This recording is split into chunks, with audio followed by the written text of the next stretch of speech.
Nzambe papa sunga biso tolobe la vie sunga biso tote abaninga balongwa na vie ya kidiba émission kitoko ya Papigen pesa bwanya tokende liboso yawe pesa makoki tozange lokote ubana na yo bateama Nzambe papa sunga biso tolobe la vie sunga biso tote abaninga balongwa na vie ya kidiba yawe émission kitoko ya Papigen pesa bwanya tokende liboso yawe pesa makoki tozange lokote kubana na yo bateama. Quelle grâce! Différence ma cassine na au début par rapport à ma cambre belé bouzobe koti trop na potolelo bouzobe koti trop et surtout dans les réseaux sociaux ah là là bah manque de respect que vanda manque de respect mkola ibanaka souté les kai ibanaka souté mélange basi ba koma et belé qui comment salité la mentalité dans le et comment salité aux hommes l'air mon la posate non c'est pas ça car en tout cas bah respect Bouzo mais ça non mais Bouzo bah lélo ah non et ça même 100 fois plus les 100 fois et pourtant à l'époque na ma gouyo ba cop ba congolais ba ko sala ba gros la route Bouzo ba voilà. Mais autant qu'on a goûté de on s'est même besoin de affaire de calme. Calme. Tout ce qu'il veut. Imagine ma moyen de la tilelo na monde comme le na porté va congolais. Dégâts.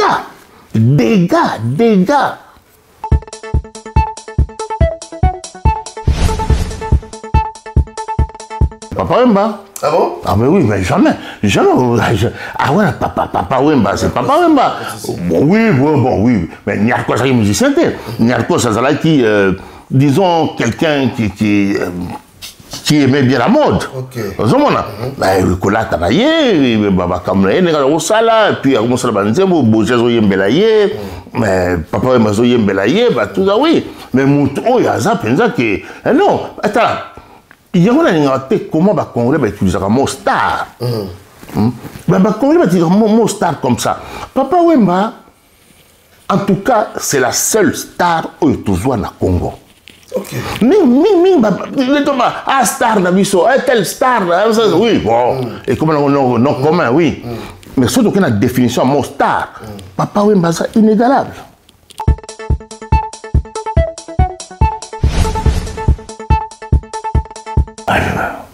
Moi, quand on peut dégainer, ils ont raté thèse. Bon, quand on a manifesté le désir, on a 2008, 2009, 2010.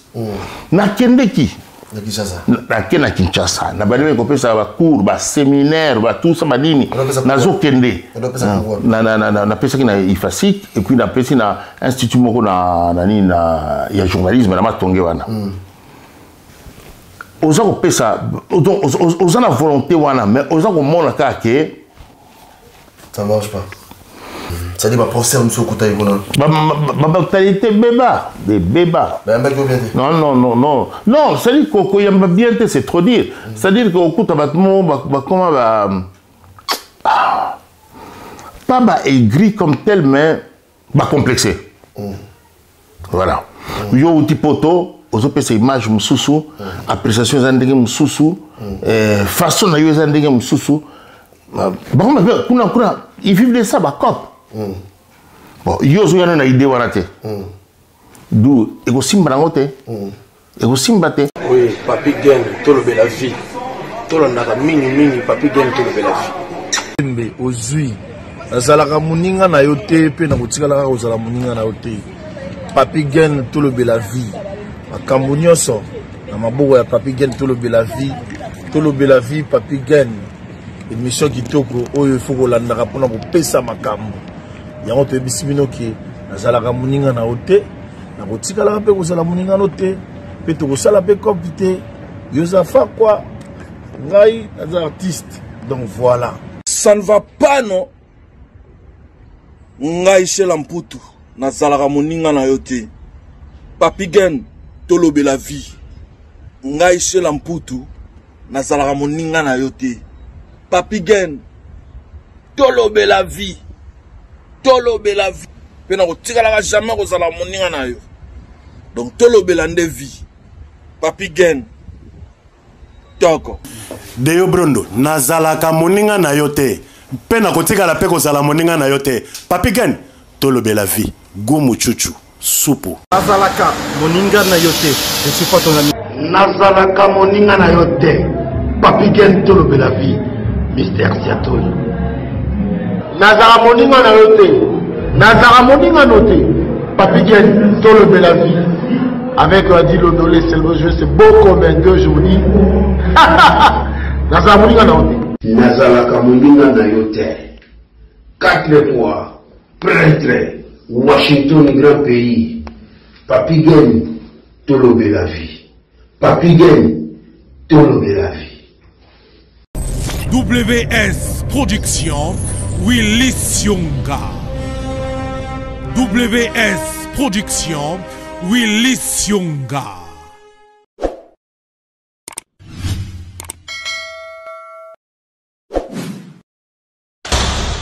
L'homme pris d'envoi le main de loin.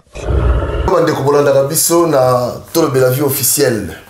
Voilà, Oeza Masolo ya poto. Masolo poto lona yambi moko yabana poto. Tosaki conception oyo eza pona eteya bandeko bazuya lelo comment kotambola na mboka batu. Toyeba bakulutu na biso bazalaka ndenge nini, c'est-à-dire baene na biso awa na poto batambola ki ndenge nini. Parce que tant que nous avons tout ça lelo, ils ont besoin de bandiamo.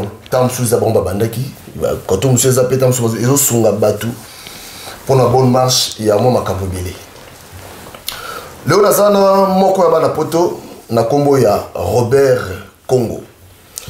Tozo meka kosola Washington, merci na yo, merci Eric Shimanoka, Pilo Agostino, merci, Didier, merci. Un grand merci encore par Jérimbo Mana Canada, merci. Il a dit, il a fait, il a promis, il a réalisé. Jean-Claude Mabanzo, merci. Ipek Diegoka, merci. Le 24 février, Oyo, Trozalana, conférence de presse, il y a un Nabiso Zinago de Makulu, sur Trozalana, ma soeur Nabiso, Gisèle Wumba, Nabatidimo, Nabiso Nyoso. Alors, on a eu beaucoup de temps, on a besoin de bientôt, mais on a encore solo là. Robert Congo Mbote. Ouais, Mbote. Ça va? Ouais, ça va, ça va. Ça va. Ouais, c'est vrai, c'est le moi, Mikolo. Ben, on est là, tant que santé, ça bien, c'est le principal. D'accord. Bonne famille, ça va? Ça va, tout va bien. Ouais. Ok. Nga la tokuta no to mekana ko sola lelo na solo ya poto. Na bito tala pe conception, le otala ngo o mona ngoni. Ah.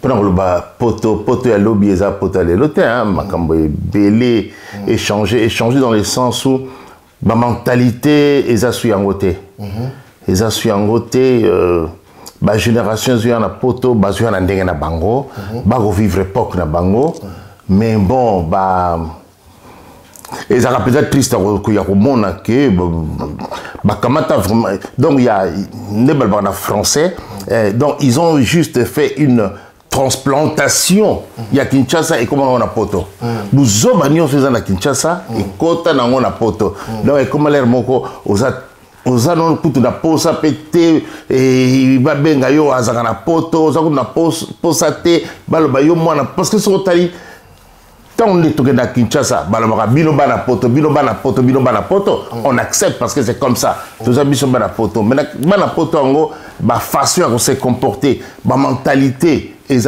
surtout avec la nouvelle génération, basio les na poto, les peut-être déplorable façon na bango ya ko concevoir mokili, voilà. Alors on a la conception oyo, au mona ndenge nini, au raisonnable ndenge nini, ça dit ndenge na sala conception oyo, au mona ndenge nini.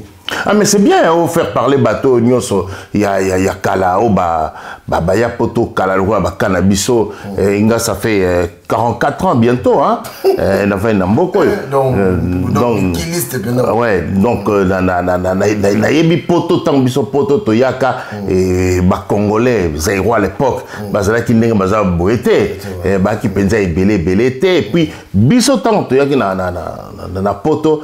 Personnellement, pour des raisons d'études. D'études, on peut y avoir salaka. Mais il y a pour s'aventurer. Je ne dis pas qu'il fallait la classe. Non. Monter la moto, à un objectif. Monter la moto, à un makambo. Mais c'est parce que l'autre a fait un peu de salaté. Et nous avons raisonné. Jamais j'avais un objectif. Objectif, on a atteint. C'est tout mon bonheur. Donc, voilà quoi. Monsieur Robert, tu m'as déjà, qui nous avons la commune? Biso vana na Gombe. Tu vas na Gombe, na Ndolo, et Batming Bazar, Poto Baïbi. Et tout le monde na Gombe, na Ndolo, tango papa zui retraite. To matina au biso à l'époque, tant que la Gombe, tu vas na cité. To matina cité, na teye Matongé, bon, voilà. Et si comme parents bazar na Mbinza. Ok, d'autant que vous avez na Matongé, tant que tu es Kinshasa. Tu Matongé, oui. Ok, donc côté à Matongé, côté ni précisément. Tu vas na Kanda wana. Ah, côté. Ah, nous avons beaucoup de bateaux, baza, oui, bavanda, puis na côté à Bémoni, côté à village Molokai. Village Molokai, Papa Wemba. Ah, ok. Donc, vous avez moi, donc, disons, on peut dire, différence dans Ngaï, na Batouana et Zalandenge, que j'étais beaucoup plus moi la classe. C'est ça la différence. Oui, nous avons mon bango. Nous avons évolué dans bango. Tout le monde a toki baramike. Mais que ezala penza préoccupation nangai to boye bien que papa wemba même na poto awa soko ye to mona na to sur le téléphone azobenga nganga nazobenga ye soki besoin ezali a pimela interview mon côté ba interview nyonso même sokaza na studio même sokaza sikanine soki na bengi papa wemba à répondre toujours l'appel langa surtout les gens benga pour déranger l'activité na été ngana benga pour interview en tant que journaliste tant que au mariage na moi si na enfin mariage té papa qui au bénissa mariage na bango na Italie na celle interview à partir ya Italie à Rome nga awa na Paris y na Rome accordé une interview dans le téléphone et c'était tout mon plaisir. Donc c'est pour dire que tantôt kolawana bana mike biso ba respect ba mikolo donc on mona que affection wana il y a tout ça le ba frère tout ça le ba ndeko en tout cas ezala qui petit kala. OK. Parce que village Moloka yo banana de na on peut ça comme village. Mais village Moloka donc voilà donc le ba bon, Moloka eza nini disons eza appellation moko japonaise hein. Bon, on me dit surtout di bango mutongo pe akoyebana te. Le roi lelo na koma ko mona discussion moko ezalaka entre bato na pesa kombo ya papa wemba na pesa kombo c'est ça. Surtout ni oya ko lobangai, surtout ni oya ko lobangai, surtout ni muno so lobangai. Or ngana yebi likambia Papa Wemba, et ça qui est un groupe, il y a des journalistes, il y a Kalawana, il y a Elima, il y a Elou Charoufa, il y a un groupe, il y a Oyo, Papa Wemba, comme il y a Papa Wemba. Bon, Nani Penza, Moutou, a Pesa Kombo, Papa Wemba, en tout cas, na koko le batte est tel parce que ngamo na zana ba élément on a preuve tel baga yé muto sa ko baga ezangai ba ndimo baga ngai et bi msaka ba sorte ba débat mo na ba réseaux sociaux o na mo na ba débat mo inutile ça on a tilaté na ngoko ba débat même so tuni ba on siko comme ya Molokai na pesa ki yango ba ngonyos donc et ça ba mutu sa ko bangai donc et ça comment dire et ça sorte ka ya groupe Bavandi, ndenge bango benga na langage bango musicien, na inspiration na bango. Ah, et comme ça Molokai, Molokai, et batunios ba dire encore au village Molokai. Mais sinon, nani penza mtazali kolo kombo wana, c'est difficile pour yeba. OK. Pour bazar inspiration moko. So fani na bato na bango inspiration moko ya bango moko. C'est un monde hein. C'est un monde. Nata ba pesa na ba kombo, même ya ba musicien, même ya ba Si on le contre la 4, on se perd, non, pam. Ouais. Ok. Maintenant, pour la soleil, on a donné mon bête, on a apprécié un beau tébélé. On a apprécié un beau tébélé, ouais. Il y a un peu de Robert Congo, il y a un pembeni, il y a un papa Wemba. Bon, on a une mission, il y a un solo poto, on a un autre, on a un autre, on a un autre, et puis relation, on a papa Wemba. Très. Non, papa Wemba, c'est. Quand j'ai appris sa mort, Nalalaka, parce que 2 semaines, non. Papa Mbayaki, il était malade dans le mois de février. Il a été hospitalisé dans le mois de février. Mais, comme il est bien, il a été malaria, plus, après, comme il est bien, il a été Kinshasa.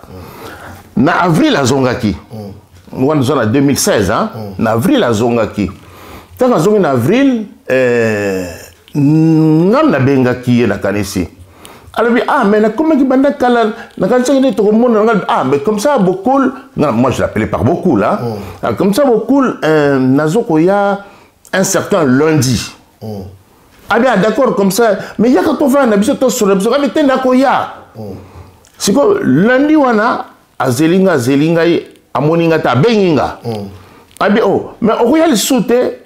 Si on a ABC, parce qu'entre-temps, on a besoin de donner mon bête. On a ABC donner mon bête. Nazo kende to kutana beaucoup le lundi. Bien, Robert, c'est là que mercredi, comme ça, to kende ensemble. Oui, d'accord, ok. Au contraire, ils en ont bien. Comme ça, tous en abisso, tout sur l'abisso. Quand on a la donner mercredi, mais on a un avion journée. On a un avion qui mercredi, on a un jour en haut. Voilà comment tu as été dans Papa Wemba. Ok. Tu as été dans Papa Wemba, tu es bien.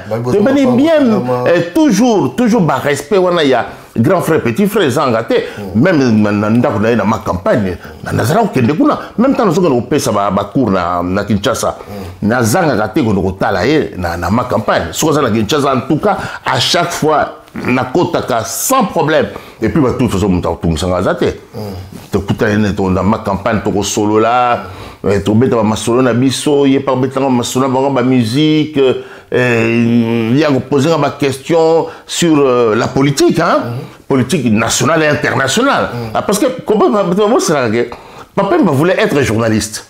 Ok. Papa mettant ça ma classe naïe, son idée c'était de devenir journaliste. Et puis il parlait tout le temps en français. Ok. Donc l'un des musiciens Zaïko, Oyo, dans interview, Azalako bim un peu, qui sortait un peu de l'ordinaire, c'est Papa Wemba. Ok. Lui voulait devenir, son objectif c'était de devenir journaliste. Il y a longtemps à l'homme à Zaïko. Babok Libanda, l'air moi le baguette de musique en haut. Bon, Albert tika les musiques en haut, mais bon, tu sais, azana virus wana, c'est facilité pour naïe. Albert atika musique pour reprendre les études. Et ça a quand même plaisir dans moi, c'est parce que papa me voulait aller à la poto pour continuer les études naïe et à la carrière il y a journaliste.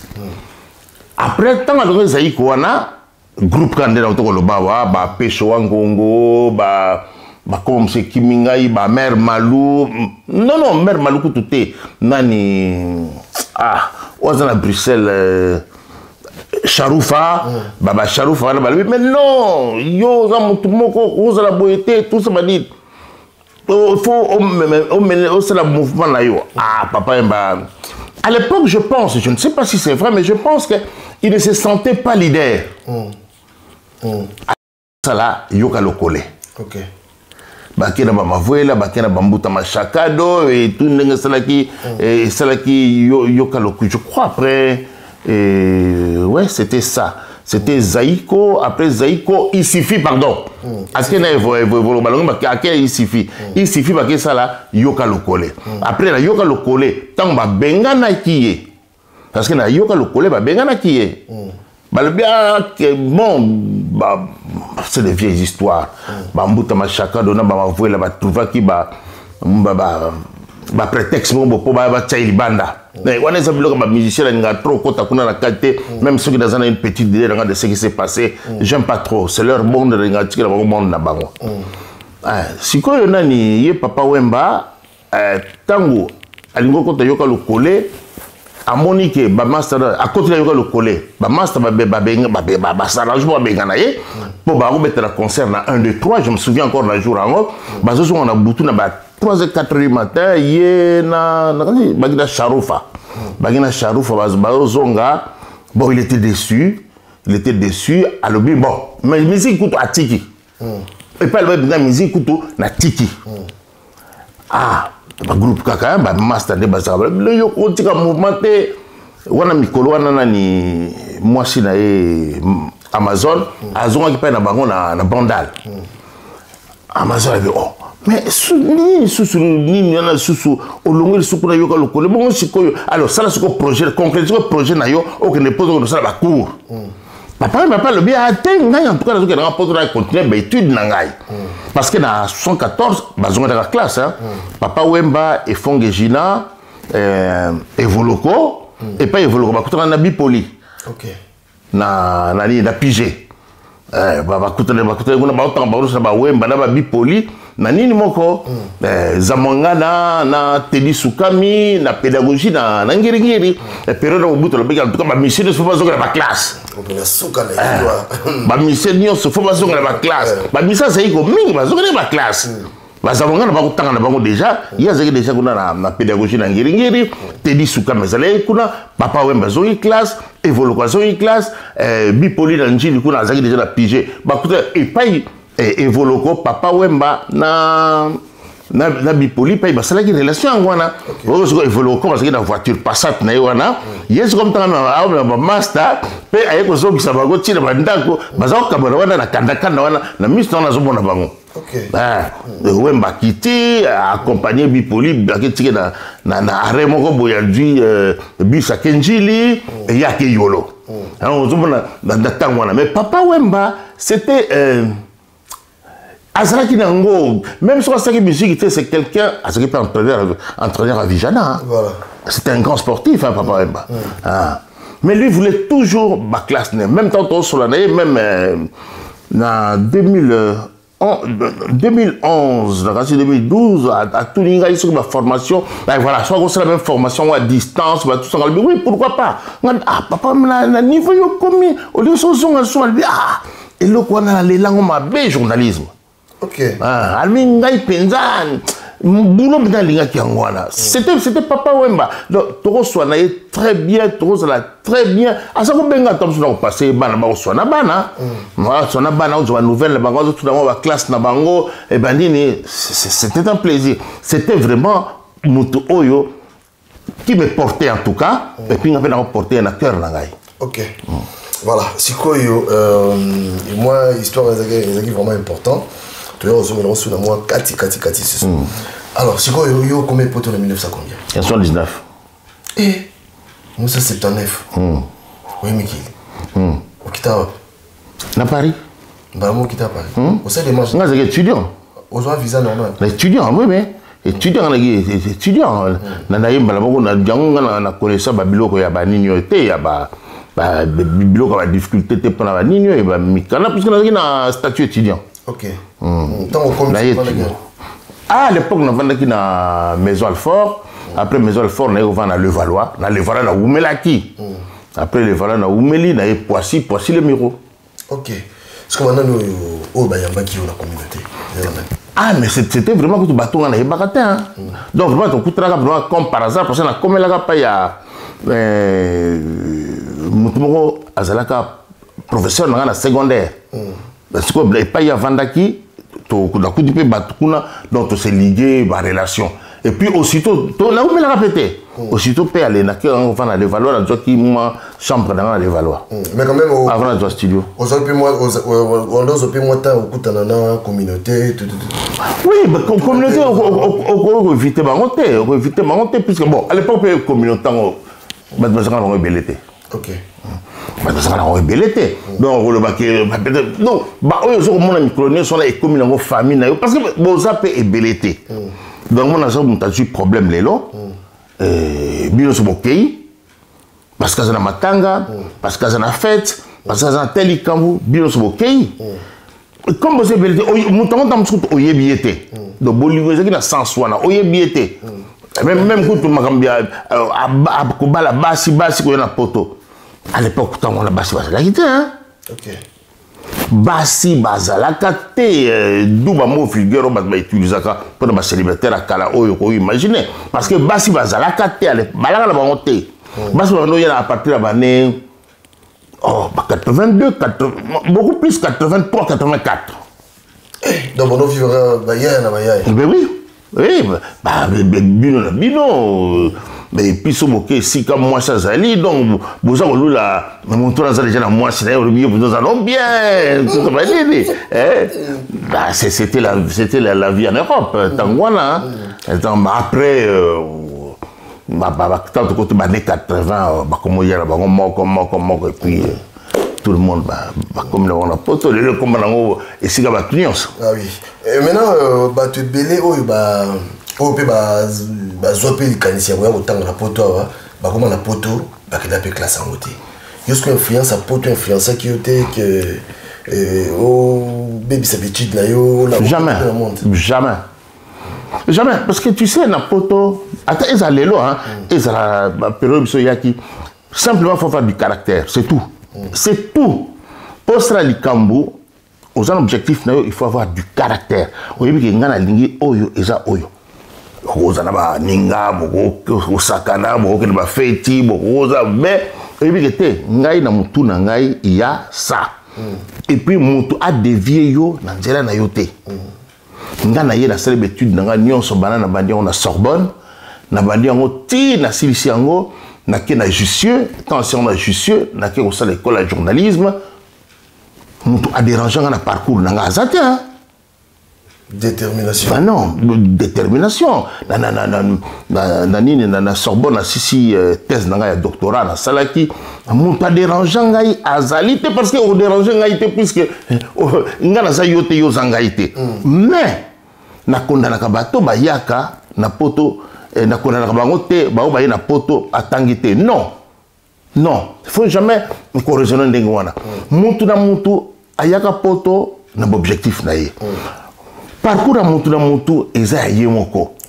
Pourquoi Moutou na poto a sali ba classe T yemoka yebi. Pourquoi Moutou na aligné ko sala classe T yemoka yebi. Pourquoi Moutou yangona linga terme te que atangate. Non, faut jamais dire ça. Il faut jamais dire ça. Parce que oyebi parcours ya Moutou te, oyebi histoire ya Moutou te, oyebi sika uti te, oyebi vie na yete. Donc le bagaga ya tangate, ya nalingaka langa jonate nalingaka ngo tamukete mais oyo biso toki na likanisi na biso ya kotanga totangaka ba oyo basukaka na bango peut-être asuki na licence asuki na DEG asuki na maîtrise de ya asuki na ye biso pe toki na posa ke tokende tila ba recherche na kende tila ba thèse à doctorat na kendeki na soudiri pe thèse na doctorat sans problème très bien et voilà c'était mon objectif et là on a yelaki na poto yango wana na yelaki makami balete voilà mais bon c'est vrai que yo yaki une habitude mais mboka na mboka ils appellent la réalité nango Kinshasa la réalité nango poto la réalité nango sikoyo ndenge po yeba ko zo ya poto tango yako kuta ba réalité mususu autant mususu yo kanisa kite ko za ndenge wana par exemple na ndenge nini c'est-à-dire par rapport à la communauté d'Abisso par rapport à vie normale c'est-à-dire par rapport à vie par rapport à tu sais je n'ai pas personnellement na santa choc en côté ok pourquoi parce que na vana déjà mindele ndenge na biso ko to vana na gombe donc na gombe to vana mindele donc on sakana na mindele ko sakana na nini même ba Rwanda le to critiquer le to zaki na wana gombe wana bazalaki donc na santé na ngote parce que na sina mesana ki na omona na mesana déjà ko fana na mindele na bindenge na bango bokele ndako na bango comme ndako mindele ko kota te ndenge pe zalaka wa kuna po kota te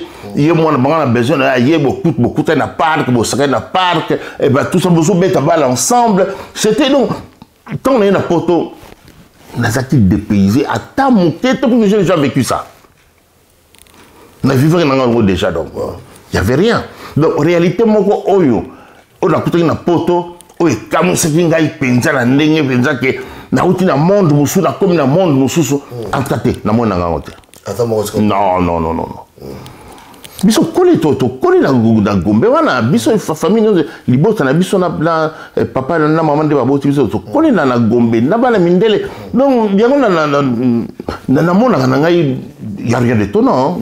C'est comme une boyaki bon yo je crois qu'il y avait aussi d'autres personnes bayaki à l'époque bayaki pe betuit le kola yo alors tout ce que yo beaucoup d'ana batu yo bayaki pe bayena bango mais aye makamba classe ta aye tamsu ko luka ndenge to lobia est-ce que no créer une différence entre bino na oui c'est ça oui c'est vrai donc donc les hommes mentalité moko ils étaient à l'époque donc bino bango no connaître bayuma par contre je dirais que bato ba que des classes bazomona ba mususu lokola ba raté na société. OK. Moni.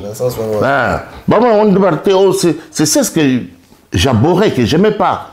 Ce n'est pas, on a expliqué, ce n'est pas parce que mon temps de classe rose à la pembe na yote, non. Faut jamais qu'on raisonne. Il y avait cette mentalité et ça qui est perceptible quoi. On sentir que l'air mon que différence dans le moni hein avec mon la différence dans le mais batongo bazama ndeko na yo okoboya bango te so yo kendanga no ba classe na yo bango bakendanga na mo bakayu na bango na mutam danzela na ye mais je prenais tout le monde pour en tout cas tout le monde était pareil mais à chacun sa voix. OK maintenant si ko yo kapé masola ko oh oui oh là là voilà. Ouais. Quoi les alaki en plus à l'époque français font la remise hein ah ben et ça me faisait dégâts aux gens mais Congo ça la été à 3 4 5 donc voire plus hein bassin mi bali hein voire plus donc ça la mais na fin du mois il te rappelle ça comment habitu na fin du mois ça à l'époque il y avait franc français hein comme na bosani comme mitongo comme bayro azo bibelo na mbongo donc mais c'est sûr mingi lelo sikoyo ba génération na biso siko tout ça ba retraite et siko mingi siko ba retraite siko ozo salate au vaga ndengona siko ba retraite des années rien c'est ça tango no mona bisengo on s'en va car on la basi on le Kinshasa on la sabango mikiliste tout ça badine sikoyo na retraite sikoyo na bambulo to kominango tant on la au saladi ni bilan na yo ozomona ke opérer que tant et belé na makambo wana tant mususu na vie na yo au par exemple 40 ans na poto au travailler ka so ba comptabiliser ba ne au travailler so ba sali calcul nango ba tant mususu ça no 3 ans 4 ans 5 ans au journée. C'est quoi à l'époque c'est vrai que ma parent m'a noté de la ville maman côté mais est-ce que bah on va négocier na mo yo peut arriver non yo peut ngana ko tinda mais ngana ko sala OK ngana ko sala banana ya poto na sala kakaka étant étudiant na ke musala na tongo na ke classe donc na ke musala na tongo na longo wana na ke na faculté. Dans la faculté, ça dépend à emploi du temps. 15h, 16h, la zone est sous Moussala, qui n'a pas 22h, la zone est là. Le la tongo, la salle pendant 13 ans. Même vie. Sans compter, samedi, dimanche, il faut qu'il y ait une bibliothèque. Il faut tourner dans la bibliothèque. Donc, vie, nangai personnellement, ils ont tourné dans la bibliothèque. Mais on a peu l'occasion, tout ça, tu as vandi, tu as solo, banini, na tamoko donné. Mais ils vie nangai, ils ont classe. C'était ça ma vie, c'était ça. Mais nango sala nangai, mais tant qu'on a nandega na étudiant, na zaki na droit ya ko sala temps plein, oui. Oui. Donc, à l'époque, il y avait 160 heures, hein, c'est comme la 151 heures. 160 heures, c'est comme si on a droit à 80 heures en tant qu'étudiant. C'est qu'on a 80 heures, on a, donc, dans les employés, on a s'arranger, à ce que en plus, mais si on a fout soit heures supplémentaires, soit de gratification. Donc, les autres, on s'est retrouvés, mon mouquet. Donc, soit c'est ça gratification, soit aide supplémentaire. Mais si quoi, Moutassa perdant les longas. Enfin, perdant, non, je ne dirais pas ça. Donc, il a perdu dans le sens où la gratification ou aide supplémentaire, la comptabilité pour la retraite comptabilité. Donc, ce qui fait qu'il faut que ça va annuité pour bénéficier de la top plein, il y a retraite. Mais avec les raté parce que je voulais une habitude. Faire ça pendant toutes ces années dans la salle qui non, ils avaient quand même un sacrifice énorme. Mais ceux qui m'ont comme ça, à mon tout gay, non, parce que par exemple, que je vais bien.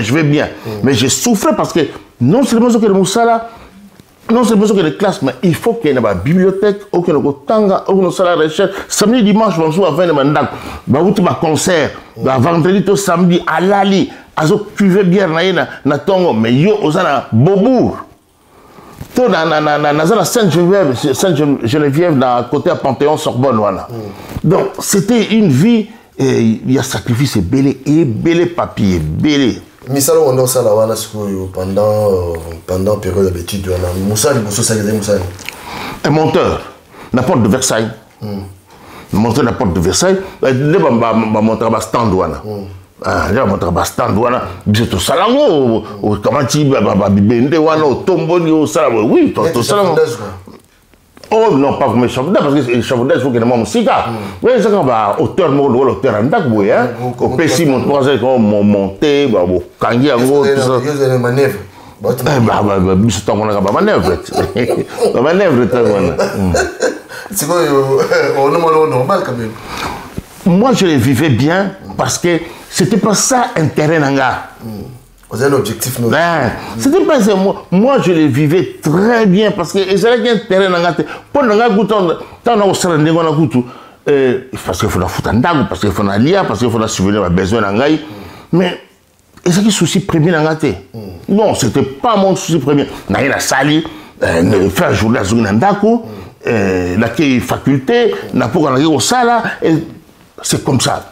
Le souci dans les mes études d'abord. Si vous avez déjà, parce que sérieux, on a vu que ceux qui montent dans une classe, surtout pour donc il faut signer, il faut bon ça. Alors, il y a des cas où on gagne, d'habiter à l'époque, combien de 1000 francs français, je ne sais pas. Alors, tant que ce que les solo, moi, côté c'est belé. Moi, on vit peu au côté. Jamais. Jamais. Parce que Bamsou n'a pas eu bango. Bana Tongue, Bana Kassavou, Bana Njili, Bamsou n'a pas eu bango. Ok. Bamsou ça n'a rien. Parce que tant que vous avez Bambo, voilà. Tout ça, il y a question de livre dans la. Oh. Attends. Mais quand la pose avec le gars, il y a sorti, il y a un bon, il y a quel livre. Nous avons posé un bon rien. Et c'est là qu'il n'a fait mon konangai. Atakutu mukete. Parce que tu fais un livre n'est bibi. Le professeur va plus de titre de livre dans la faculté, dans la cours, dans le séminaire, tout ça. Livre n'est bibi. Il faut que nous livre dans samedi sur la route, Moussala samedi, dans 10 heures, dans la presse universitaire de France. Dans le livre, dans son livre. Mais il y a des cours dans le tiers, on a payé, on a fait mon côté. Vraiment aucun effet. Et pourtant, il y a des bango, tongo zana bango, tongo fana bango, tongo sonala bango. Mais tant qu'il y a poni voix, ils en voient. Et je respecte. Mais mingi ngole lo basuka wapi. Voilà. Ba ubisbato to yesika. Tellement un objectif na yo yebeloko olingi. Yebeloko olingi na vie et au parce que bato belebe ba ya awa ba beta ba lubwaku pona kolanda bato belebe ba ya pe awa ba sans n'importe quoi na sima ya ndé mutata mon voiture na webita zuli ya ndenge nini. Moni ba kutu na biso ya moni masolo pour ça très important. Alors yo avec mon classe. Au beta lubwaku te. Jamais. Jamais n'a bien monté. Même garde à vue n'a bien monté. Commissariat n'a bien monté. Jamais. Ah, t'étais Ngouma. Jamais n'a bien monté. Jamais. Jamais. Jamais. Nous sommes bien, nous sommes bien. Tous on va avoir une carte orange. Une carte orange. Au moment où on a la carte orange, on se pose les ici aux hommes ici. Mais c'est une carte, on a une carte orange. Que nous comme ça, on a été. Parce que en fait, tout ça qui est pour bagne. Même les lots. Nous sommes beaucoup plus en voiture. Mais ceux qui n'ont que de Paris, nous n'avons aucun été parce que nous avons un ticket. Nous avons un abonnement. Mais madame na bala maison abonnement na bango, na bazuna on ba kela on Paris, mais nous avons aucun été. Jamais nous s'aventurer.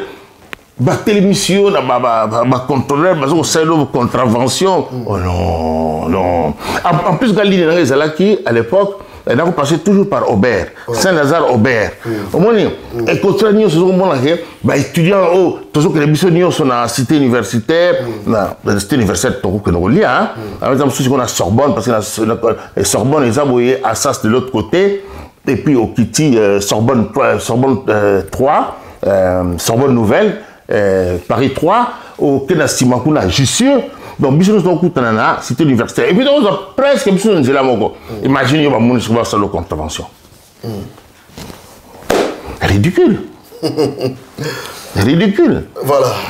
C'est quoi mais tu as besoin de faire mon gonzo. Mon gonzo, on a gagné. Ouais, c'est bien, la bisous. Ah oui. Nous avons une bibliothèque samedi.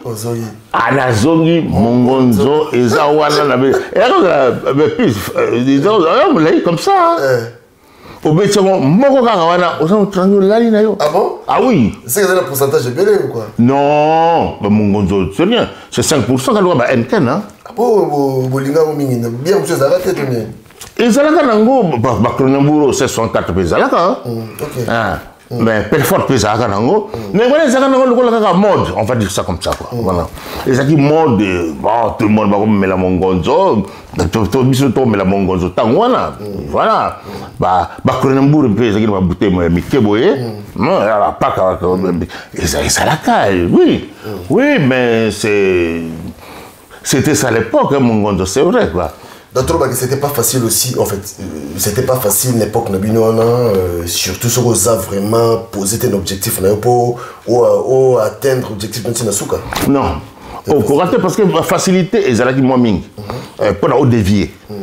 Si on a mon enregistré, si on va mindele va comprendre, va carrément dire belé. Mais tant qu'on a facilité, et ça qui pensa, et ça la base, et ça me balle. Quand on a 3, 4 d'autres, tout ça va dire, on sera dans ma cambunayo, banine donc. C'est vrai que nous, le bagage, nous avons le bagage, baninga, classe, allez, na c'est le cas de baninga. Il y a un bagage, il faut avoir du caractère simplement. Simplement avoir du caractère, on le bagage, et ça n'a pas rien.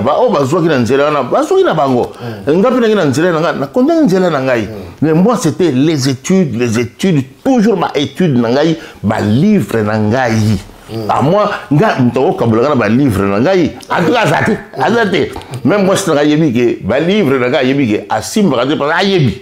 ce qui bouge, Robert Sokaye a remarqué et Lokoyo et Bouchak.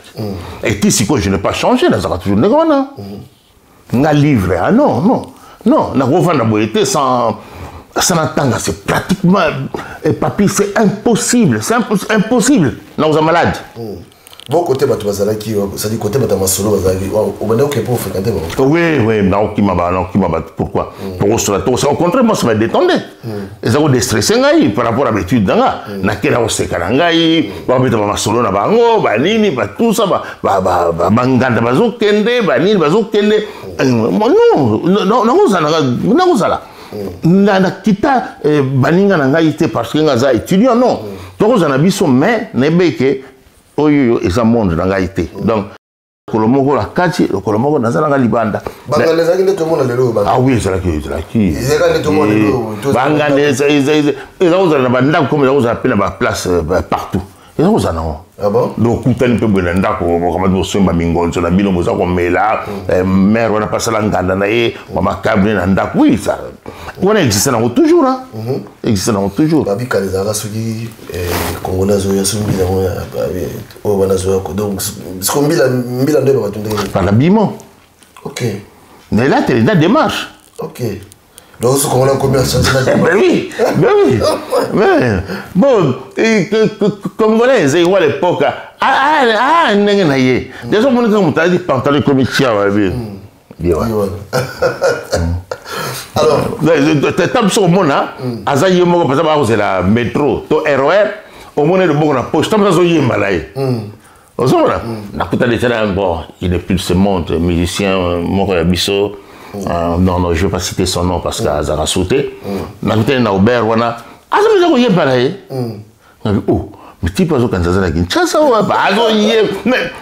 il y a comme ça une réalité parce que Aza les gens musiciens. Voilà. Peut-être inspiration, il est temps où on a il y a et voilà. Mais on y va. Puis on va comme peut Zaïroua, Bazaka, comme à l'époque, même à l'époque, même si ils ont tendance à avoir peur. Ici, mon ami là, on dirait que dans un bar. C'est vous, Zaïroua. Soit à la Mukandate, soit à Zakane rechercher, soit. Donc c'est la peur. Est-ce qu'il y a une différence entre Poto et Poto? Ouais, différence Makassi. Différence Makassi, au début par rapport à Makambre Belé, Bouzobe Koti trop na Poto Lelo. Bouzobe Koti trop, et surtout. Dans les réseaux sociaux, ah là là, manque de respect, que Vanda, manque de respect, un collègue va sauter, les cahiers va sauter, un mélange bassi, comment est belé, qui comment salité la mentalité dans le bas, et comment salité aux hommes, l'air de la posate.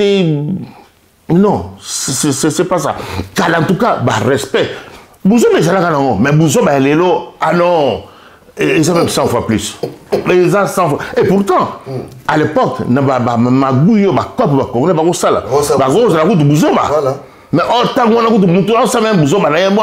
calme.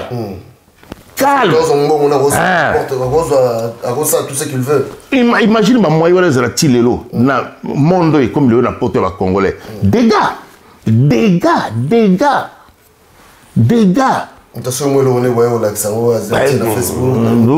voilà. On a des réseaux sociaux, insultes, les réseaux sociaux, on présenter famille dans les réseaux sociaux, on moi sinon dans les réseaux sociaux, on s'emballe dans les chéri dans les réseaux sociaux. Et comme il a bouzo, moko, poto, té. Donc il faut qu'on soit prudent. Prudent. Ok. Maintenant, vous avez des difficultés, est-ce qu'il y avait aussi des difficultés quelconques? En fait, sur tous les plans, quoi. Vivre, peut-être Mikanda, peut-être. Ah oui, difficulté, ça en toujours, hein. Bamsoubaye a programme Mikanda, l'État a régularisé Mikanda, mais pour régulariser Mikanda, ils ont attendre comment vous allez l'hôtel, hein. Si tu bois un goût de simbité, au saliba recours peut simbité, si on propose à Mukanda va immigrer au Duki, va moyen, on va voir des moyens pendant comment on a immigré, va changer au Mukanda, va tout ça, va nini. Et ça vous met en côté comment l'élo pensa. Non, l'élo est comme besoin de bataille, belé, moutons, 5 ans, 6 ans sans Mukanda. À l'époque, c'était pas vraiment ça. Et puis à l'époque, tout le monde s'entraînait, hein. Il y a des Mukanda, il y a des Mukanda, il y a des Mukanda, il y a des Mukanda, en train de voir les Alaki. Les gens n'avaient pas dit existait à 4. Mais tant ils ont existé, tant on a mis ça, on va battre le bango pété. Mais les gens sont comme qui, oh, on a fait un doc. Alors, vous dites ça, il y a un doc. Voilà. Donc, c'est-à-dire, Cyril Nabino, le respect, Zalaki. Mais en tout cas, respect Zalaka. Respect Zalaka. Oyebi o mukolo o mwana muke, oyebi o mwana muke o mukolo, oyebi ba limite na biso suki awa, bandi awa, tokoro seka, tokoro sola mais et bandi place au maison place on fait souka nyonso na toyeba ki yango sikoyo soki osali buzoba oki kota na milieu wana oyo yebi ke za yote na mentalité bana lelo yeba pe que na ki mokolo na yo bosana tout le monde il le fait au travail YouTube au moins déjà mentalité on ils ont fonctionné. OK. Alors yo ye poto siko na 1979 wana otika va vivre beaucoup là ça longtemps non beaucoup là au Sénégal va y vient hein mais orchestre ah oui vive la musique ça là ça oui c'est autant ba ye au Cap au Gavien on est quand même non tu vas wana tu vas beta ba non na dans concert hein oh jamais oh na kende te mais il vient au pire vient oui mais donc tu es là mais donc tu es là na quelque part on se donne rendez-vous mais quand on a des concerts na ke tout ça va dire non donc il y a des gens qui sont là pour parce qu'il y a des gens qui sont bon va vivre beaucoup de temps va y comme il va qui ne pas studio non ah non on a ça le bilo qu'on a jamais pas une seule fois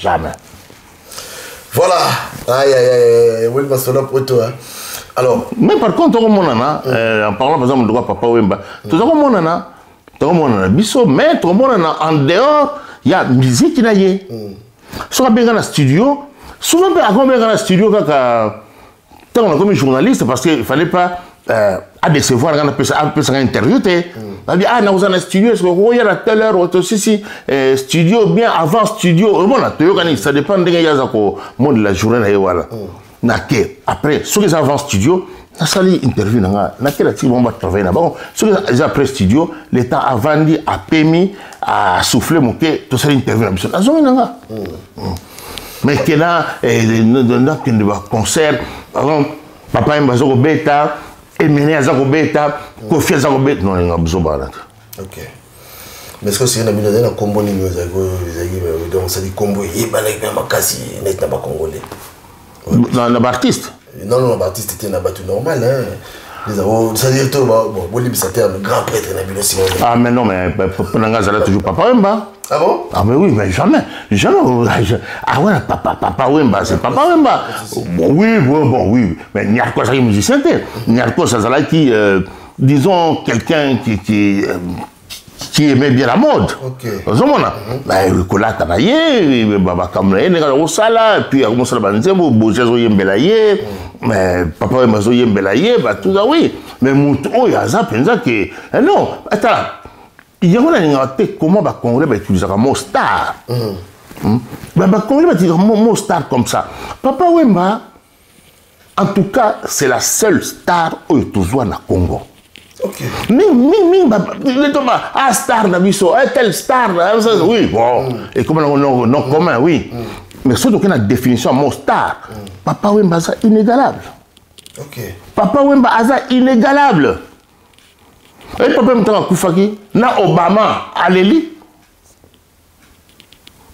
Tu t'imagines? Il y a un artiste qui a Koufi et nani bakolele ni balela papa Wemba na monde.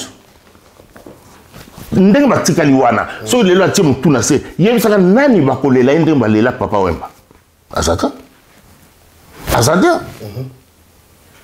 même barochero basala ba Olympia balanisa pendant 15 jours balela ye lokola balela Papa Wemba c'est la seule star oya koloba ke nazala star na vie na ngai eza Papa Wemba parce que ce qu'on a dit, mon star, définition en étoile. Parce que star, c'est étoile. Star, c'est que nous avons dit, c'est ma célébrité, ça oui. C'est ma vedette, ça oui. Mais aux gens star, ce n'est pas que, parce que tu es une célébrité ou une vedette qu'on a forcément star. Non. Michael Jackson, c'est une star. Papa Wemba étoile. Papa Wemba étoile. Étoile wana na Congo ti lelo tokozwa ka yango siko lisusu te. Ça c'est vrai. OK. Alors toujours kende molo pour notre aussi de ça intervention na biso et ya masola poto lelo de konabiso Robert Congo ko to na biso. Maintenant, dans l'université au Banda Osani, l'université au Salaka. Dans le journalisme, sociologie, na histoire. Ok. Dans la 3 formations. Alors, les lois ont exercé Osani. Est-ce qu'on a des journalistes, comme dans des journalistes, dans la zone qu'on a fait partout, et puis dans des journalistes à niveau international, parce que dans une agence américaine, où la firme Naton a un article, la WPA, où utilise la formation en langue française. Voilà. De 12 statuts à journaliste international, on a détenu et où ta place par rapport à l'agence WPA à New York. Il y avait beaucoup de sacrifices à faire. Ben oui, bien sûr. Alors, conseil de groupe, ça, par rapport à l'expérience de la poto. Mais peut ça va conseil de. Génération. Non, ça dit que son conseil au ça donc, soyez poto, il faut avoir un objectif. Parce que l'Europe forme comme ça déforme. Au moins, si vous avez un objectif, quand on a un objectif, bon, sauf, tu sais, les avis sont allés. Oui, le but qu'on a yeli oyoyo, circonstance vie sali que au tengami, ezali, ezalango. Mais il faut ça là très attention pour terrain auto-vendu, ezalango terrain glissant. Yo quand ça bien mais l'obé au balquer le mabé wa au sambre tant qu'on a un objectif na yo au tu no qui ça yebe loko yo lingi so za pena moins na yo awa ozana mwana to la bana na yo awa yebe loko lingi na famille na yo zala concentré sur bali na yo ba plaisir ba ko exemple ba plaisir te ça jamais nous t'avons bien manière qu'on se détendre c'est pas parce que ngana ko na ba concerter c'est pas parce que ngana ko na ba ngandaté c'est pas parce que ngana zika makam na livre na ba tout le monde qui na livre non. Non, mais tant qu'on a un objectif, un objectif. Et puis, linga, au moins, ce que au lingue est loco, ce que lingue est loco, papi, on va finir par le django. Parce que l'homme, ça yom to ben dans vers yo. Parce que ça pouvoir y penser. À force de penser dans go, à force de penser dans go. Parce que nous sommes donné que ça sawana. Ba référence de Zaki ba Mandungu Buraniati Bangun Scarlebond Ozora ba Mpinga Kasenda donc batmo oyo a comme ministre parce qu'à Kendeki classe a comme ministre parce que à Kendeki donc parce que ba référence na biso bango wala ba modèle na lelo tout na lelo modèle ni na za siko o mutakol ba wana modèle na le modèle va sauter et le Moïse a sauté repère et ça va sauter mais il ngol batte qui bat tanga te bo que ne bo tanga oye ozana famille na yo mwana na bana yo sala oyo na mwana na mwasho na bana no oboyo kan eloko boye la poto bino boye bien na mutu na bino oye ko nduka vie construire vie na yo normalement po buzo ba poto e futa kanango te e futa mundu moko te bata bashikula basala bata bakopa basala bata boyi basala bata bala basi mibale misato awa na poto akomona komi gange bazali résultat le resukazeni poto aussi ça.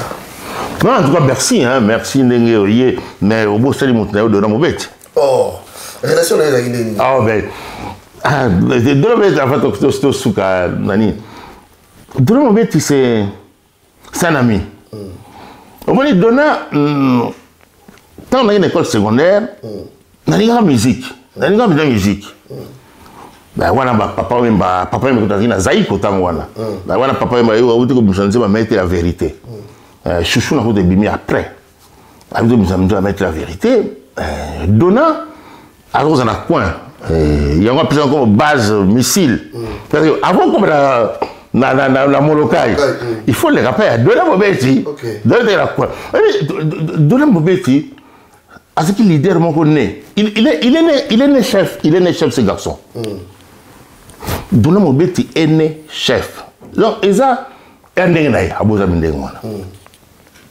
abandi na orchestre mike avec nani eleki ya Abeti Masikini alonge pa eleki Abeti Masikini na kanisi na un peu rapide hein pour monsieur mike yemonga za me placé par Solango après à ke na basali Makilwambo ayo sala Kavasha ako so busana ke azaki membre penza ya Zaiko Dona wana membre penza ya Zaiko Dona Mobeti mutalika kubunda mutalika bakof Dona penza zalaki penza l'un des piliers ya Zaiko langa après 73 wana hein pendant qu'il est un peu rapide aiko sala orchestre na yemoko c'est là où alati côté penza ya leader aiko sala nini Kavasha orchestre Kavasha tendance Kavasha et bimi comment tu appelles ça orchestre ba ko répéter na epa manoka na lokolama parce qu'on a une fenêtre comme la vieille musique il y a la télé comme ça non t'as là bas on entend de bazo yemba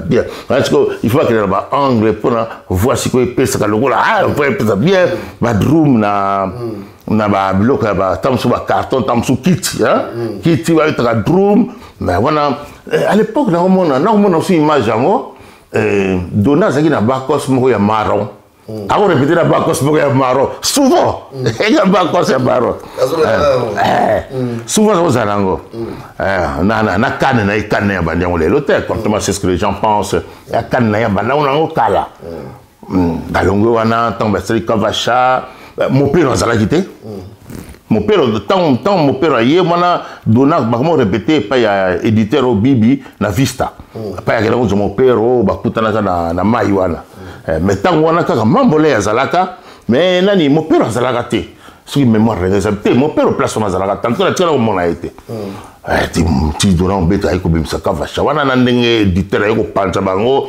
ba msuba ki sala chama ya tika la Kavasha ay msanzemba chéri cadet et cela a eu succès à l'année ça quelques années la meilleure vedette à Kinshasa Dona zaki suka zo ozomona fulu na simana ya fulu na simana et puis en tout cas Dona a un musicien concerté Dona un spectacle jeune on se fait un spectacle na ma génération on a même si on a mon raconté avec Dona Lita Bembo et la rôle bana Mouké et Evoloko mais sauf que Evoloko c'est une équipe comment est Lita Bembo est leader Dona est leader mais c'est quoi l'homme qui pouvait faire ça biloko wana ezaki Evoloko mais Evoloko azaki na groupe donc batandama 3-4 wana na chant donc moi ya bima leader liboso ezate mais c'était vraiment Dona ozomona Dona Lita Bembo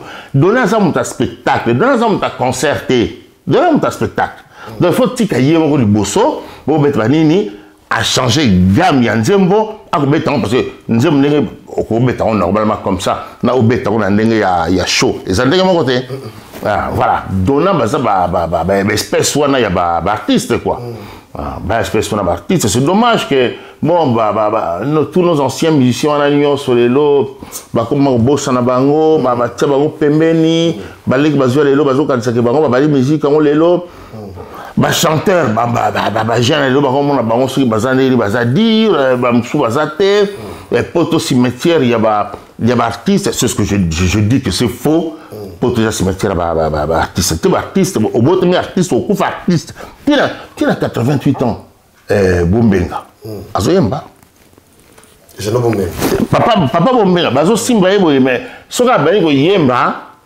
mais toujours la même voix on dit nani Papa Noël Papa Noël la guitare on dit vieux Michel no Mavatiku na guitare le vieux Michel avec la guitare tous les jours il travaille il y a balanga poto ya cimetière ya banani ya ba musicien Mavatiku pourquoi noter le bagata Dona ombet ba vieux Michel no wana ba vieux yakana ombet nga mo eloko bo passer eloko moko et il un peu de l'ordinaire. Non, parce que nini orgueil.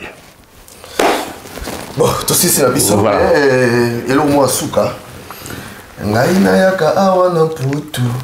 Kosalisa bongo nanga kozuwa mayele kozonga mboka. Monsieur Robert, oyaki na poto. Ozwi mayele. Podo zoka tukesa okisa na mboka. Mais tu sais, quand on a eu la poto, c'était pour après licence ou maîtrise dans Zongi. Plus on va dans la poto, plus situation dans le Congo, Zaïre à l'époque, Ezako, Ezako. Bon, qu'est-ce que je me disais? Bon, on a ça sous 1 an. Maîtrise, licence, maîtrise. On a bien, on a sous 1 an. Diplôme d'études approfondies, 2 ans.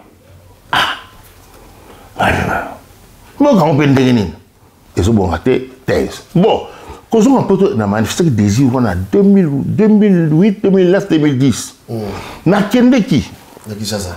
Na Kinshasa. Na balé ko pesa ba cours, ba séminaire, ba tout ça ba nini. Na zo kende. Na pesa ki na IFASIC et puis na pesa na institut moko na nini na ya journalisme na matonge wana. Oza ko pesa oza na volonté wana mais oza ko mona ka ke ça marche pas. Ça dit, ma procès, on se coupe avec vous. Ma qualité béba. Des bébas. Non, c'est-à-dire qu'il y a bien, c'est trop dire. C'est-à-dire qu'au coup, comment pas aigri comme tel, mais complexé. Voilà. Yo outil poto, aux autres ces images moussou, appréciation zandenge moussou, façon na yo zandenge moussou. Bon, mais ils vivent de ça, cop. Bon, yo zo yana na idée wana te. D'où ego simba ngote. Ego simba te. Et puis au mona do ngana za okende. Il faut ngamo na zo kende ba moyen ngana futi hôtel dangai mais ko compter la bangote hein. Bon zo ka plaisir bal banoka ka ay yaka oh pesa boy sala biso boy. Motala ka batango. Ba créer ka situation moko pona ko décourager yo zo ngano ka pa euti. Non, bah oui. Parce que c'est parce que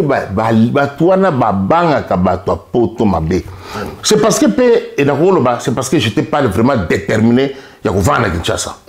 Comment si on a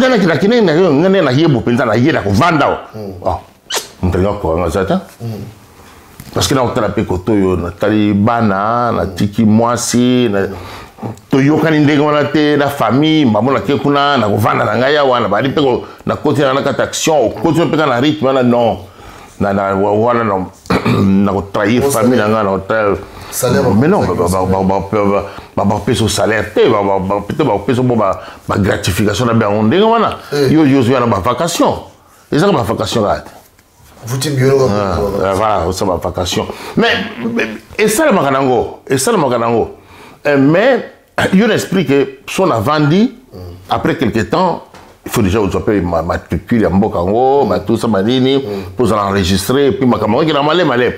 Or, on a quelqu'un bu, il y a un vendre la thé. On a partager, moi, savoir, na bande qu'on a pays. Donc, on a suivi, on a partagé. Voilà. Mais, séminaire, surtout quand. Non, on a un séminaire sur déontologie journalistique, éthique et déontologie. Ah, mais tu dis, vraiment, trop. Parce que éthique et déontologie journaliste, maîtrisant tellement bien que, en tout cas, chaque façon qui m'a dit que, place soit dans le côté, dans l'heure où on a pris en tout cas, tu vas dire, surtout dans l'Institut de journalisme, oh là là, étudiant, parce que, non, c'était très bien, très bien. Mais vous êtes déçu. Ah, déçu. Mais, déçu dans le sens que, papi, n'a qu'à déterminer. Ok. N'a qu'à déterminer, bon, est-ce que ça déception? Il y a Makambo Kota qui connaît. De toute façon, la bango déjà, Nanga est aussi Masouté. Ok, donc vous avez l'île non, et aussi Masouté. Oui, à Moustika, on a pu concentrer. Parce que sur le Bingaï, non. Sur le Bingaï, s'imposer, dans les gars, on place. Mais après, on va. Poison. Voilà, c'est ça aussi. On va régler le problème tout de suite. Tout de suite. Si on a pas s'imposer, attends les lots. Si on a kende, n'a s'imposer, n'a causé place. Avec savoir où ils ont. Nayebi nanga. Nga ina na lingate mais. On régler compte là. On va régler ma compte là. Ah mais bateau va s'en rater hein. Bateau va s'en rater. En plus poisson il est comme partout hein. Et Exactement, quand on va tirer le blanc, on va tirer le blanc, on met la tête. Partout, on peut salope aventure. En plus, si on micro, ça me son basse. Vraiment, poison raté, ça dit qu'on loue partout les moyens, quoi. Mais il y a le bail que non, il faut. Je pense à ma famille, quoi. Je pense à ma famille, et de l'autre côté, peut-être qu'il y a privé, il y a madame, tout ça là-bas. Il y a parcelle, il y a occupé Kinshasa. Tu as été dans Kinshasa, libellé donc. Bon, ma condition. Ma condition. Est-ce que ma condition serait réunie étant professeur? Non. Quelle condition? Pardon. Papi. Profakin, Mawa. Mawa. Moi, tu en as tout à l'heure. Je vais me livre. On attend tous les jours. Tous les jours, on attend. Et auquel ça, aux autres professeurs, cours on a mon cours à confectionner, il y a un autre ça fait 10 ans que ça a cours. Bana ba côté première année. Ba si graduat, toi si licence, ba TI. Ba compé ko sala, so ba jimi sala. O bon kaka. Ce qui est ce n'est pas ça l'enseignement universitaire. L'enseignement universitaire, il n'y a pas de développement. Non, il n'y a rien. Et puis, mon professeur, on a comment plafonner. Mais alors, déjà, on a son côté au livre. Livrer ça, non? Parce que ce sont des enseignements universitaires. Donc, aux gens, il faut renouveler la pensée. Pour renouveler la pensée, il faut otanga. Otanga mingi. Au début, il y a des cours sur tel locaux. Donc, peut-être pendant 2 ans, parce que pendant qu'ils sont bien, ils apprennent que épika. 3e année, il faut la changer. Il faut le même sujet, on a besoin d'utiliser le thème Oyo. D'apaiser, Nathalie. Si on a étudiant, captivé dans le côté, peut-être à partir il y a mois, par exemple, il y a janvier, février, on a changé. L'année prochaine, on a si on a simbi, on a développé. Si on a simbi, on a looké. Parce qu'il ne faut pas cours et c'est le comme statique. Non. Un universitaire, c'est-à-dire qu'un professeur, un enseignant à niveau supérieur, à niveau universitaire, a renouvelé la pensée. Or, na Kinshasa, on a basé sauté. C'est ce qui explique, le niveau de l'université, c'est long. Niveau très bas, très bas. Mawa, papi Mawa. Est-ce qu'il faut Tchabana? Peut-être pas, je n'en sais rien. Niveau est très bas. Au Pessimon, au Pessier, on a le potentiel. Ma stagiaire, il y a IFASIC, il y a le potentiel. Ça va stage là-bas. Au Pessier, par exemple, on devine, non? Ça, l'article sur tel sujet, tel sujet, tel sujet, il y a tel nombre de signes. Par exemple, il y a 3000 signes. Papi, moi, je suis un stylo.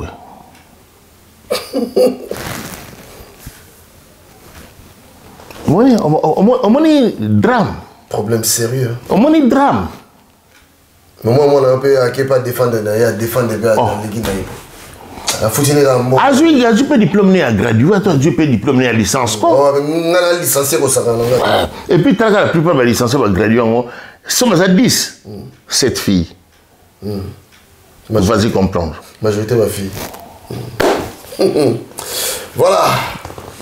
En tout cas, merci Nabino Madeko pour la débisso. Je crois que tu as passé moi un bon moment là pour ton débisso. Robert Congo. On a passé moi pas mon vieux Robert Biongo. Émission yo ndena lobaki na debi bit na ngwezali neti auto sali lelo soko tali bien. Il faut respecter l'objectif na yo. Yebelo ko lingi ko sala. Kozala influencer ba influencer yote ba bongis et puis kozala suiviste te malanda ngombe yo qui na makamno mususu ba dévier yote omoni o ezab exemple à suivre groupe na biso yaki na mboka oyo eloko ya yelaki azwa yango. En tout cas, merci beaucoup, monsieur. Merci, papi, merci. Mbalasima. Ok. Maman Claudine n'a pas si on botte belé, hein. N'a pas si on botte belé. Il vient pas si on botte mais bon. N'a pas si on botte. Moïse Mbala, Kennedy Mbala de Paris. Boni lisusu okanga kanda katia bolingo. Aswera ko bondelo zongi sa bolingo oyesila kite. Baron Mbala Sandrine na Sengal, Kimbenza. Lelo yokeyo. Lelo yokeyo, chérie ya mama andi nani alula yote Rosa di Rosa nani alula yote na kitoko na yo nasengaki na nzambe potoba na seko seko na bondelaki makasi ase ya mama Marc Makalato professeur nakotaki banda kwa nzambe nyonso ya mokili nabondelaki makasi ase ya mama Gina Kiakou na Paris Nies Mateus na Paris nani alula yote Germain Mambuya nani alula yote na kitoko na yo nasengaki na nzambe potovanda seko seko nabondelaki makasi ase ya mama Ambro Jenny Dikengele Elembala le géant de Paris nakotaki banda kwa nzambe nyonso ya mokili nabondelaki makasi ase ya mama Noëlla Kunga de Bundes Didier Mozinga de Francfort Alexis Nozé Anta Jean-Marie Soba de Londres Franck Massaka de Zurich Chabani Manuel Mac Gisèle Nyengetan Karine Yengaboule Mwana Paris Chifa Kamba di Malela Ado Senga di Sengomoka Edo Ziola na Suisse Patrick Luzolo de Genève Mokili ya Nzambe makambo maleki Mokili ya Nzambe makambo maleki Mokili ya Nzambe mokoti Epa ya kendanga ya wama wana motema Nzambe Mokili ya Nzambe makambo maleki Mokili ya Nzambe makambo maleki Mokili ya Nzambe mokoti Jimé Chapa de Paris Antonio de Mavakala Lando Kunga de Jena Spaniel Dombassi Géo Kisunga de Géo Taziro Tazimambo